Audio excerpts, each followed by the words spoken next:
Oke, selamat datang para pengangguran yang berjiwa malas-malasan sampai ke tulang-tulang. Di sini saya Siva AS akan mengajak Anda mencari pandangan-pandangan baru buat kehidupan kita yang sesungguhnya. Oke. Di mana kebanyakan dari para pemuda saat ini itu tidak ada pemasukan, tidak ada kreativitas, tidak ada pandangan untuk menggunakan apa yang ada di sekitarnya itu menjadi nilai yang positif, menjadikan nilai-nilai ekonomis tersendiri. Di mana banyak orang kekurangan cara pandang untuk melihat di sisi kita itu ada nilai ekonomis yang bisa kita manfaatkan. Pandangan pemuda saat ini itu kebanyakan pada ingin sesuatu hal yang instan, ingin kaya instan, pengen pinter instan, pengen punya istri yang cantik, yang kaya, yang instan, seperti itu tanpa kita koreksi diri sendiri. Begitu. Dan di sini teman-teman sekalian, di sini saya sudah bersama siapa ya ini? Saya juga belum kenal, kebetulan di sini atau kebetulan sekali bisa datang ke sini dan bisa ketemu langsung dengan ketua dari sebuah organisasi ya, kemasyarakatan dan kepemudaan. Di mana sebentar kenalan dulu ya. Ini dengan Mbak siapa? Aku Indah, Mas. Indah? Iya. Mbak Indah. Indah siapa namanya? Indah Yuliana. Indah Yuliana. Oke, ini dengan Mbak Indah Yuliana. Saya panggil siapa? Kak Indah ya? Oh iya, boleh. Kak Indah. Kak Indah, Nah, di sini kan kita berada di apa ya? Namanya suatu tempat yang menyediakan sayur-sayuran, buah-buahan seperti itu ya. iya. Yang kita tanam sendiri, kita konsumsi sendiri, bahkan kita bisa pasarkan seperti itu ya. Begitu ya. Dan menariknya lagi teman-teman, sahabat-sahabat pengangguran, di sini untuk di wilayah atau tanah dan pengolahan ya sayur, buah dan lain sebagainya itu ternyata dari gotong royong para pemuda atau karang taruna di desa sini. Dalam artian apa? Kebanyakan para pemuda saat ini itu enggan, tidak mau ya, ingin bercocok tanam dengan berbagai alasan ya. Entah itu antara gengsi, panas, kemudian hitam, kotor, dan lain sebagainya. Tetapi di sisi lain di desa ini, menariknya para pemuda itu kompak dalam satu karang taruna, itu membuat suatu wadah yang melakukan penanaman ya, dan juga pembibitan dan lain sebagainya, perawatan seperti itu terkait untuk di pertanian ya, bercocok tanam. Jadi mereka bisa melihat keliling di sekeliling mereka itu apa yang bisa dimanfaatkan itu mereka eksekusi bersama seperti itu. Dan bagusnya lagi karena beberapa faktor-faktor tadi ya, Iya. entah itu takut gosong, takut Gengsi. kotor dan lain sebagainya, gengsi juga ya. Itu dari pemuda ini mempunyai kreativitas. Dalam artian apa? Bercocok tanam dengan hal yang berbeda. Dengan lahan seminimal mungkin, tapi dengan hasil yang semaksimal mungkin seperti itu. Banyak yang cerita yang bisa kita ambil ya. Nanti langsung saja. Begini Mbak Indah, Kak Indah ya, kita saat ini itu di mana namanya? Saat ini kita tuh punya komunitas Komunitas? sayur. Heeh. Jadi keunggulan kita itu di sayur organik, Mas. Oke. Memanfaatkan lahan yang ada di samping jalan dusun. Samping jalan Heeh. dusun. Kita namakan Go Organic Community. Ke Organic Community. Iya. Itu tujuannya apa buat sih organisasi ini? Sebenarnya gini, tujuan utama kita mendirikan Go Organic Community Mm-mm. yang pertama tentu untuk menyejahterakan masyarakat yang ada di sini. Menyejahterakan masyarakat. Terutama pemudanya. Selain itu, Heeh. tujuan utama kita selain menyejahterakan, kita juga ingin menjaga ekosistem tanah. Ekosistem tanah. Mm-mm. Oke. Seperti Benar yang ya? kita lihat, Nah, kalau gimana? kita menggunakan pupuk kimia, gitu kan merusak pH dalam tanah. Nah, Ya. dengan organik ini kita juga ikut melindungi makhluk-makhluk yang ada di dalam tanah. Oh iya, karena nggak apa ya, yang hidup di tanah itu nggak cuma cacing itu Iya. saja ya, banyak hewan yang nggak bisa kita lihat seperti itu ya. Oke, bagus sekali sih sebenarnya. Kemudian ini di Go Organic ini sendiri itu gimana ya? Untuk yang ditanam itu apa saja? Kita banyak banget yang ditanam. Kita pernah nanam paprika, selada merah, selada hijau, ada kale curly, kale nero, ada parsley, ada spinach orenso, ada juga kangkung, bayam merah gitu. Macam-macam sih, Mas. Banyak sekali ya. Saya macam-macam buah-buahan, sayur-sayuran itu banyak sekali ya. Aku baru tahu malahan loh. Baru tahu. Dan di sini sendiri itu penanamannya gimana modelnya? Modelnya? Dari awal dulu lah pembibitan, mau bercocok tanam lah, ambil benihnya itu gimana? Oke, kalau untuk bibitnya biasanya kita ambil di kelompok palatani, kalau enggak kita menyemai sendiri. Jadi kita beli bibit yang masih itu biji-biji, terus kita semai jadi bibit baru kita tanam. Oke. Setelah itu dalam penanamannya kan kita pakai pupuk, Mas. Nah, pupuk yang kita gunakan juga terbuat dari bahan-bahan organik. Bahan-bahan organik. Contohnya seperti apa nih? Seperti nanas, mol, ragi, terus ada gula pasir juga. Itu buat masakan apa buat enggak, pupuk? Itu buat pupuk dong. Benar, bisa buat pupuk? Jadi itu nanasnya kayak difermentasi gitu loh. Difermentasi, oke. Jadi caranya itu memang udah kekinian ya, bisa dikatakan seperti itu ya sahabat-sahabat ya. Karena biasa itu pakai pupuk kandang dan lain sebagainya kan seperti itu. Dan orang kebanyakan itu pada jijik dan lain sebagainya itu ya itu manusiawi kan seperti itu ya. Di era digital, kemudian di era milenial seperti ini, apakah masih ada pemuda yang masih mau bercocok tanam kan seperti itu. Dengan kreativitas seperti ini tadi, mohon maaf, sulit sekali saya ngomong. Itu mungkin bisa mendongkrak para pemuda-pemuda di Indonesia ini ya, itu mulai bercocok tanam seperti itu dengan yang kreativitas baru tadi ya. Dimulai dari desa ini, pemuda ini, begitu ya. Oke, kemudian di sini ini kebun stroberi nih. Iya, ini kebun stroberi, Mas. Kebun stroberi. Ini kalau stroberi sendiri itu umur dari tanamannya itu berapa bulan ya? Kalau untuk tanamannya bisa berbuah tuh kemungkinan 1 bulan sampai 2 bulan. Itu dari awal penanaman. Oke. Kemudian masa panennya berapa bulan? Kalau masa panen per hari bisa sih, Mas, tergantung intensitas cahaya. Kalau misal di sini panas, itu bisa sehari panen. Tapi kalau mendung, buahnya busuk gitu. Oh, gitu ya. Jadi ke musim kemarau. Iya, kalau musim kemarau buahnya lebih bagus. Buahnya lebih bagus. Kalau untuk di buah stroberi, kita bahas stroberi dulu ya. Di stroberi sendiri itu kan kalau saya beli di pasar, kemudian di Indomaret, supermarket, swalayan dan lain sebagainya, itu kadang saya nemui buah stroberi itu yang rasanya kecut, asam. Kayak gitu itu gimana? Ada penyebabnya apa enggak? Enggak, sebenarnya buah stroberi itu ada beberapa jenis. Ada yang asam, ada yang manis gitu. Ada yang asam manis juga ada. Oh, ada. Kayak kehidupan asam manis gitu. Oh, gitu ya. Aduh, kena aku. Terharu. Oke, jadi memang sengaja ya yang mau jual beli stroberi itu memang ada yang nanam yang asam kemudian dijual kayak gitu ya. Iya. Sengaja ya.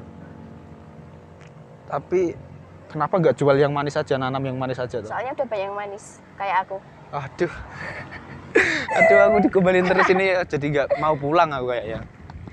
Jadi memang ada yang manis, ada yang asam, ada yang manis dan asam seperti itu. Kalau dari segi bibit sendiri ya, itu mahal yang manis apa yang asam ya? Kalau untuk segi bibit mungkin lebih mahal yang manis. Lebih mahal yang manis. Oh, bisa jadi mungkin karena itu alasannya ya. Iya, bisa. Bisa jadi seperti itu. Karena orang tetap milih yang manis loh kalau saya normal loh. Iya, pasti. Pilihnya yang manis bukan yang asam seperti itu. Kemudian kalau dalam ini satu pot polybag ya? Iya. Satu polybag itu bisa panennya itu berapa kira-kira? Intensitas panen? Mungkin satu polybag untuk satu hari baru 4 buah, 3 buah aja. 4 buah itu juga banyak. Ini berapa polybag ini? Iya. Berapa polybag loh? Seperti itu ya teman-teman ya. Jadi kalau untuk di tanaman contohnya stroberi, kita kalau tanam sendiri sebenarnya bisa ya? Bisa juga ya, asal ada cahaya matahari tadi kayak gitu. Dan bibitnya pun bisa dipilih, bisa disemai sendiri kan kayak gitu, nggak susah-susah banget kan. Buat kalian yang kali aja mau pengen tanam buah di sekitar kalian, tinggal petik kan gitu kan enak. Seperti itu. Oke Kak Indah, kita dibagi sih untuk di tanaman-tanaman di sini ya, contohnya di stroberi itu fungsi atau khasiat buat manusia itu kayak apa ya? Kalau untuk stroberi sih manfaatnya banyak ya Mas. Banyak. Bisa menyembuhkan jerawat. Jadi buat mbak-mbak yang jerawatan bisa pakai stroberi itu. Caranya diapain? Tinggal dimakan apa dibuat apa? Enggak, mungkin dipakai buat masker. Buat gitu. masker gitu ya. Selain buat makan gitu ya. Ya, bisa menurunkan berat badan juga. Oke. Kandungan antioksidannya juga banyak buat tubuh. Juga banyak ya.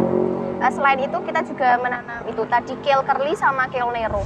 Kale curly. Nah, itu jadi manfaatnya buat badan tuh buat badan bagus banget.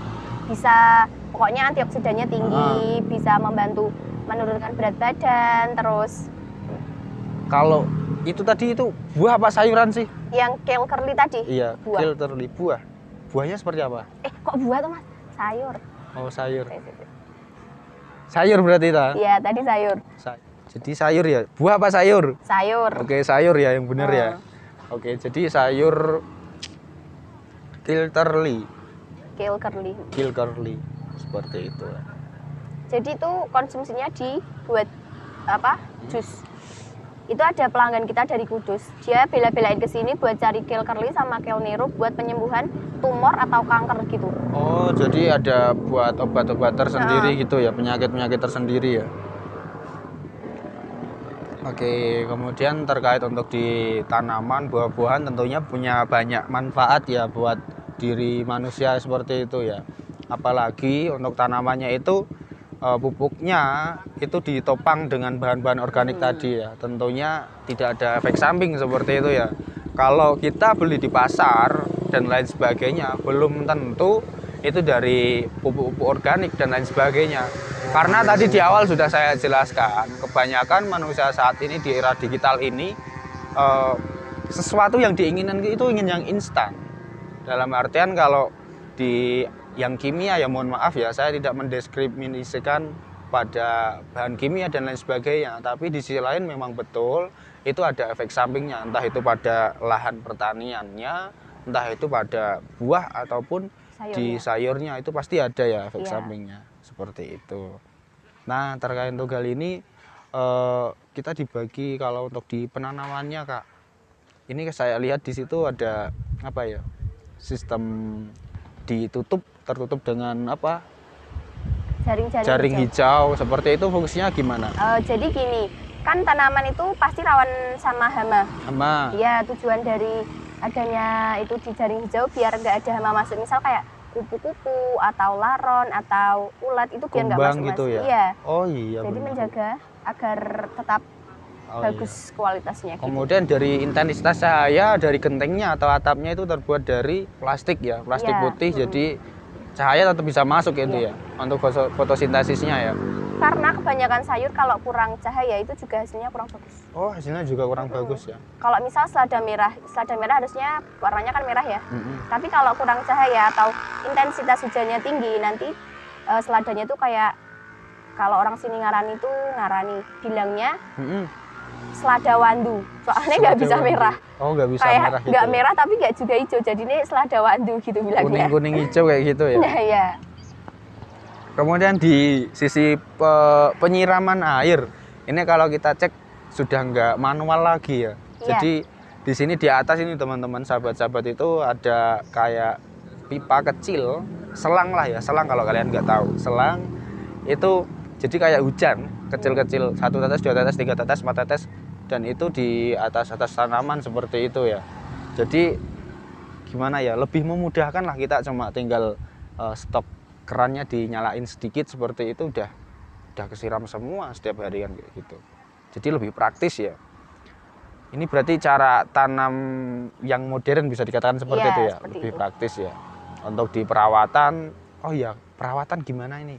Oh, jadi untuk perawatan kita bekerja sama bersama Karang Taruna Wahana Karya, Dusun Diplongan. Dusun Diplongan. Iya, jadi Karang Taruna. Sebentar, Dusun Diplongan itu di mana sih? Oh, Dusun Diplongan itu terletak di Desa Wates, Kecamatan Getasan, Kabupaten Semarang. Kabupaten Semarang ya. Jadi di sini kayak suasana pegunungan ya? Iya, bener banget. Suasananya juga dingin, jadi enak kalau kalian ada yang cari calon istri atau suami di sini boleh. Ya, boleh. Suasananya enak banget kan gitu. Masih asri, suasananya mendukung lah kayak gitu ya. Mendukung juga buat bercocok tanam ya, seperti yang era milenial seperti itu ya. Kemudian tadi dilanjut Kalau bekerja sama untuk dengan dusun Karang Taruna, Karang Taruna. Wahana Karya Dusun Deplongan. Jadi seperti yang kita lihat ya Mas, untuk Mm-mm. Karang Taruna di Deplongan ini, itu tuh jiwanya sangat meronta-ronta untuk kemajuan. Jadi seperti yang kita lihat, Iya. kebanyakan dari pemuda yang udah ada tuh malas bertani, malas Iya, pokoknya malu, malas untuk gengsi. gimana ya, menunjukkan dirinya bahwa mereka tuh bisa. Nah itu mereka malas. Dari Karang Taruna kita membuat wadah agar Karang Taruna di sini tuh mau bekerja, mau berlatih, Mau berlatih. mau berusaha biar kita tuh bisa. Makanya ayo kita buat bareng-bareng gitu loh. Ya sih bener sih, kebanyakan tuh para pemuda saat ini tuh dia malu untuk bercocok tanam Benar tadi. banget. Padahal dia lupa bahwasanya orang tuanya dia hidup itu dari bertani dan lain sebagainya. Ada yang seperti itu pun sampai lupa ya. Kalau Kak Indah, saya panggil Anda seorang petani, malu apa enggak? Enggak. Bener. Kalau seumpama di KTP kamu, seumpama ya, Iya. seumpama di KTP kamu itu ditulis namanya Indah, Kak Indah, pekerjaan petani, malu apa enggak? Enggak. Bener. Bener. Enggak malu loh sahabat-sahabat. Di sini Kak Indah, kenapa enggak malu? Karena aku sendiri nanam sayur juga Mas di Iya, kebun. di Dan kebun. gimana ya, aku basicnya suka sayur tapi kadang males gitu loh. Kurang ada dorongan dari diri buat bekerja sebagai petani. Tapi sebenarnya aku suka bertani. Suka. Karena apa? Indonesia tanpa petani mereka nggak bisa makan, ya nggak? Benar, benar. Semua bahan kayak sayur, buah, beras, gitu kan dari petani. Kenapa Iya. kita harus malu jadi petani? Oh, Gitu. iya. Di sini kalau bahas terkait untuk di negara agraris ya, itu sebenarnya saya sangat miris ya. Dari petani itu menanam siang, pagi, malam, sore dan lain sebagainya itu meluangkan waktunya ya. Dan itu nggak mudah. Panas dan lain sebagainya itu pasti tentu. Hitam itu nggak diperdulikan. Yang penting bisa masak, bisa apalah, bisa menghidupi kalian lah ibarat lah ya. Kalau orang yang berpikir jauh ya. Padahal di harga sama panen itu tentunya harganya murah ya, kayak gitu. Iya, Enggak murah seperti nggak dihargai. Lombok naik satu hari berapa saja itu udah banyak yang ngeluh. Padahal di toko-toko swalayan produk-produk luar negeri ya, itu masuk dengan harga tinggi pun kalian nggak pernah itu sih merasa ini kok harganya kemahal dan lain sebagainya, nggak pernah. Ini mungkin pembahasannya keluar dari konteks ini ya. Nanti mungkin sahabat-sahabat saya carikan untuk saya carikan terkait untuk narasumber yang lebih cocok ya untuk di era seperti ini ya. Ada banyak seperti itu untuk masuknya kayak seperti politik dan lain sebagainya ini kalau seperti ini kemajuan Indonesia dari segi pertanian kayak gitu. Kemudian Kak Indah, gimana sih kok bisa menggerakkan pemuda di sini buat bercocok tanam tadi? Ini kebetulan ketuanya Kak Indah ya ini ya? Iya, bener banget. Kebetulan ya Kak Indah sekali. Perempuan loh, jadi ketua dan lain sebagainya dalam pertanian. Itu gimana ceritanya? Jadi cerita awalnya tuh kan di sini ada staf Sekolah Tinggi Agama Buddha Syailendra. Oke. Itu membuat kayak program desa binaan berbasis ekonomi kreatif. Oke. Nah, kebetulan dosennya itu dari Dusun Deplongan sendiri. Oke. Dosen dari Dusun Deplongan melihat bahwa kita memiliki potensi, sehingga dosen dari staf Syailendra itu mengajak kita untuk berkolaborasi membuat GOC ini. Gimana biar bisa mau bergerak lah pemudanya, mau bercocok tanam seperti itu. awalnya pertama kita iming-imingi kalau sayur organik itu harganya lebih mahal gitu Mas. Oh gitu. Jadi sayur organik itu kan banyak keunggulan. Jadi harga di kita itu lebih mahal karena tentu kualitas sama manfaatnya lebih banyak. Jadi pertama dari pemuda tuh kayak diiming-imingi dodol sayur organik larang loh gitu. Awalnya gitu. Terus kemudian kita gali terus, akhirnya kan kita udah punya kas tuh banyak. Terus dari pemudanya tuh mulai semangat. Misal kita ada sayur yang sisa kita masak. Jadi kan gimana ya? Mereka tuh kayak merasa oh yo sayur ki banyak manfaatnya Banyak gitu loh. manfaatnya gitu ya. Jadi gimana ya? Bingung aku sih. Ya seperti itulah ya. Kalau untuk memandang kehidupan itu kita harus sadar diri, dalam artian apa yang di sekitar kita yang bisa kita manfaatkan itu kita gali beneran seperti itu ya Kak Indah ya. Bener banget. Kemudian terkait untuk cocok tanam tadi kan sempat dikatakan untuk di harga dan penjualan ya. Ini untuk di lahan tanah seperti ini yang dikelola oleh pemuda Karang Taruna di Desa Diplongan ini ya. Itu pemasarannya gimana, Kak? Kalau untuk pemasarannya kita sudah lumayan banyak. Itu dari para pembeli biasanya datang ke sini untuk petik sendiri atau bisa petik sendiri ya, juga? Bisa. Terus nanti kita petikin diantar ke rumahnya gitu. Jadi untuk pemasarannya kita juga udah alhamdulillah udah banyak. Sudah banyak jaringannya gitu ya. Iya. Kalau pesan online bisa apa enggak? Bisa banget. Bisa online? Oh, bisa. Diantar ke rumah juga bisa. Gimana itu caranya pesannya? Nanti bisa hubungi admin dari Go Organic Community. Di mana itu? Di Instagram atau di Instagram ada Instagram kita GOC Sayur Organik. Aku lali. Jajal sih, tilai sih. GOC Sayur Organik.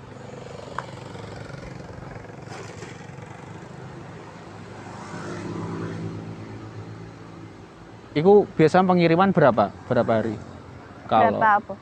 Pengiriman. Berapa hari? Kalau pemasaran di kita tuh masih deket-deket, jadinya sehari udah bisa. Kalau sama yang dari luar, mau dari luar Salatiga, luar dari sini ya, itu pesan masih sudah bisa atau belum? Belum bisa sih. Belum bisa ya. Lah ini pengirimannya via apa? Masih diantar kita. Oh, diantar dari kita. Nggak apa-apa, berjalan ya. Ya ntar kalau udah jalan buat packing, buat gimana caranya nggak busuk dan lain sebagainya kan bisa kirim ke luar dari Salatiga pakai jasa antar kan banyak sekarang, JNT dan lain sebagainya. Sayur milenial.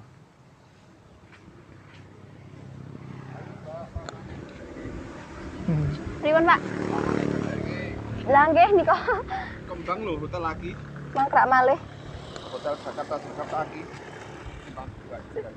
Mas Pras, IG-ne GOC apa? Go Organic Community.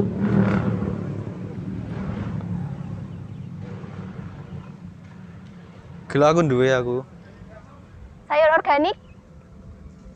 Apa, Mas?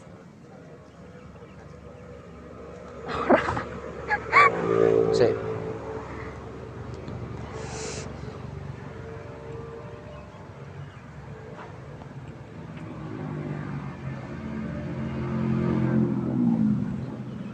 Mas Pras, apa?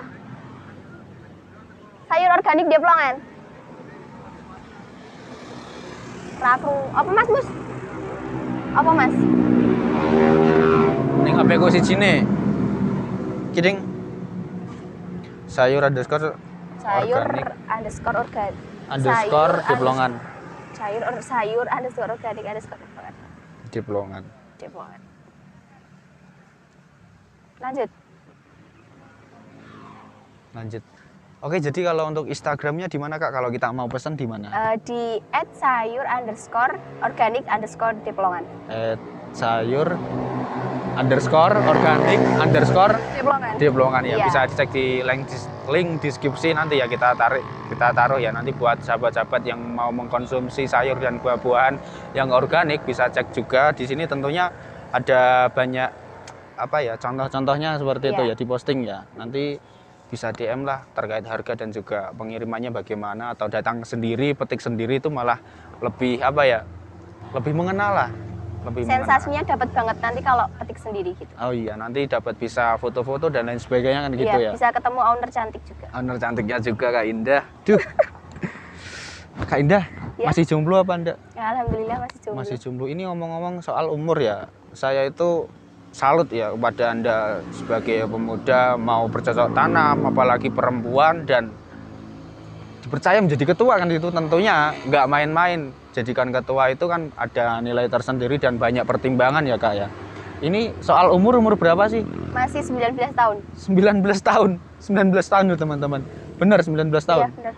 Berarti kelahiran tahun berapa? 2001. 2001. Bulan Saat ini Oktober. masih sekolah? Masih, baru semester 2. Oh, kuliah semester 2. Duh.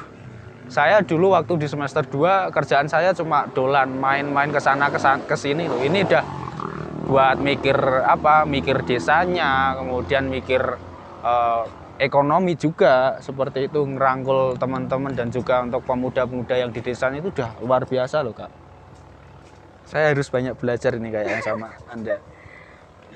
Kemudian terkait untuk hal ini, terus terang saya sangat menilai ini sesuatu hal yang positif lah, dan gimana ya, sudah nggak bisa berkata-kata lah.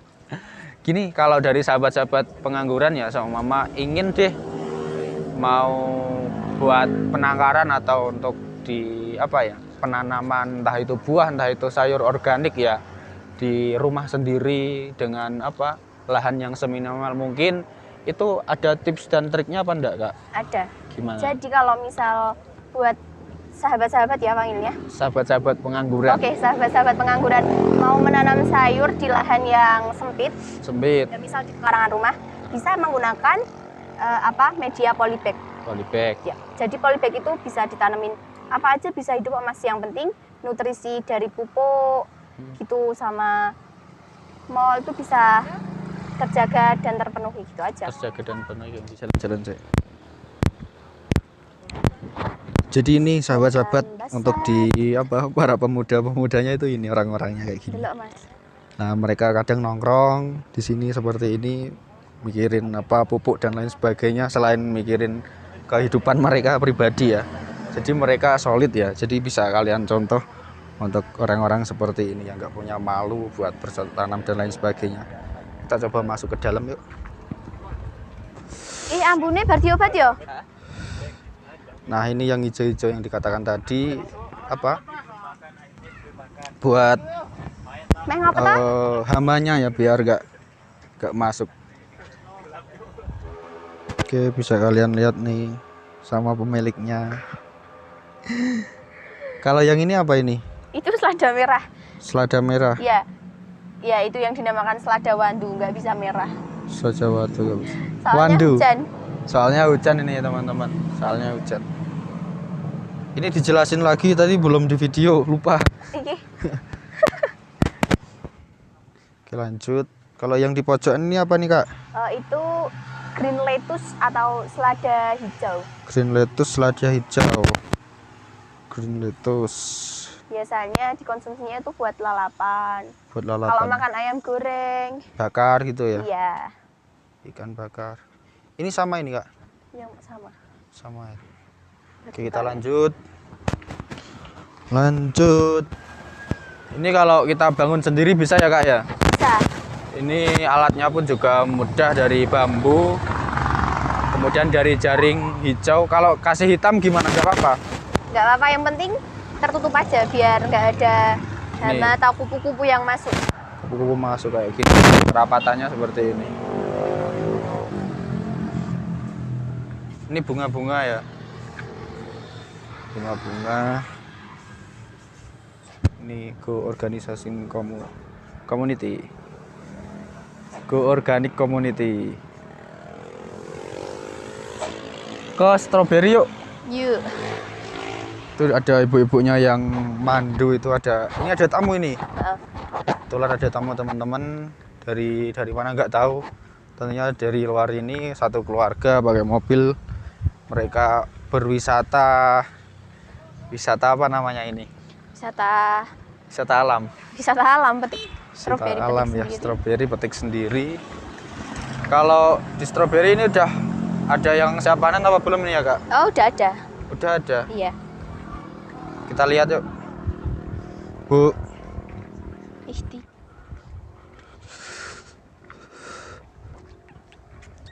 Ada beberapa tanaman-tanaman. Iki loh Mas. Buah-buah. Jenis stroberi mau kan langsung beda. Jadi yang membedakan dari jenis stroberi itu ini, dari daunnya kan bunganya ada yang merah, itu ada bunga yang putih. Itu menentukan varietas atau variasi dari stroberinya itu sendiri. Stroberinya. Bentuk dari buahnya juga beda sebenarnya. Bentuknya ya, ada yang bulat, ada yang love gitu ya. Bentuk daunnya juga beda. Ini bisa merah enggak ini? Itu bisa. Bisa merah. Ini masih kecil ya. teman-teman yang mau datang, salah satunya kayak gini buahnya. Ini ada harganya, bisa kalian lihat, murah loh. Per gram 100 gram 15.000.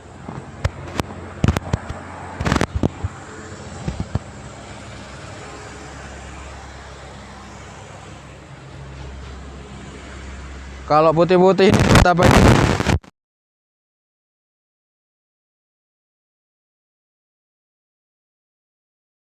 Terus kalau pengairan bisa sampai ke samping apa enggak ini? Bisa.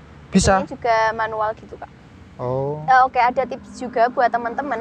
Kalau misalkan kalian mau nanam stroberi, misalkan di bawahnya itu medianya tanah, boleh pakai polybag yang segini. Tapi kalau di bawahnya medianya itu paving kalau kita bilang, itu diusahakan polybagnya yang besar biar akarnya bisa jalar kemana-mana. Terus kalau nanam stroberi itu usahakan menanamnya di samping biar buahnya nggak busukan menggantung. Kalau di tengah nanti bisa busuk. Oh, bisa busuk ya. Berarti di samping pojok-pojokan ya. Pojok-pojok polybag teman-teman. Kebetulan teman-teman ini saat ini pada musim hujan, jadi untuk di stroberinya sendiri ada yang busuk nih. Ada yang busuk. Tapi di sisi lain banyak yang masih muda ya, jadi belum siap panen. Kebetulan sekali datang ke sini belum pas siap panen. Ada beberapa yang memang sudah, tapi kebanyakan masih dalam proses ini, masih kecil-kecil. Kak, di sini selain kita wisata ke tempat alam seperti ini, berbuah seperti ini, ambil sayur sendiri, itu di sini menyediakan apa aja Kak? Jadi di sini kita menyediakan ada berbagai macam sayuran tentunya Kak, karena kita kan sayur organik ya, ada sayur curly, nero, selada, ada spinach orenso, ada juga pupuk. Jadi buat teman-teman yang bingung mau nanam tapi nggak punya pupuk, datang aja ke kita karena kita menjual sudah sayur sedia ya? Iya, tersedia pupuk organik tentunya. Ini selain ini juga jual pohon-pohon buah apa enggak? Itu buah tin Kak. Buah apa? Tin. Buah tin? Buat tini wa zaitun. Buat turis ini. Buah tin beneran ada di sini? Ada. Itu bibitnya kan. Oh, di sana ya. Di sana teman-teman buah tinnya. Itu kayak buah apa ya sih? Nggak ngerti aku. Itu ada buah yang lain-lain. Ini yang masjidnya. Kemudian ada juga polybag ya, dijual juga di sini ya? Ya, menyediakan polybag juga. Polybag, pupuk, bibit juga ada ya? Ada Kak. Oke, baik-baik. Terima kasih Kak Ida. Oke, jadi begitu sahabat-sahabat pengangguran untuk kali ini, di sesi kali ini. Sebelumnya terima kasih Kak Ida sudah dibagi untuk beberapa pengalaman dan juga ilmu terkait untuk di buah-buahan dan juga untuk sayur-sayuran dan sampai menanamnya di pekarangan kita nantinya seperti itu ya. Untuk penyediaan sayur sehari-hari kita nanti ya. Seperti ini tidak perlu datang ke pasar dan lain sebagainya. Kita sudah bisa menyiapkan pagi langsung petik seperti itu kan sangat luar biasa ya, efektif dan lain sebagainya, ekonomis, efektif dan juga sangat menyehatkan gitu ya Kak Indah ya. Kak Indah, begini sebelum kita akhiri ya, di sini mungkin kalau ada teman-teman atau sahabat-sahabat yang mau datang ke sini, entah itu mau cari lihat-lihat, kemudian ingin beli sayur atau petik sendiri kayak gitu ya. Ini alamatnya di mana ini Kak? Alamat GOC sendiri ada di Dusun Deplongan, Desa Wates, Kecamatan Getasan, Kabupaten Semarang, tepatnya di Masjid Islamic Training Center. Jadi di samping jalan. Buat teman-teman yang main ke Kopeng, bisa mampir ke tempat kita. Tempatnya strategis banget karena di sebelah jalan ya. Sebelah jalan ya, benar. Yang main ke Hotel Jakarta juga deket banget dari Deket Hotel Jakarta. Ya, dari Hotel Jakarta ya. Namanya aja Hotel Jakarta loh, bukan di Jakarta ini loh. Iya.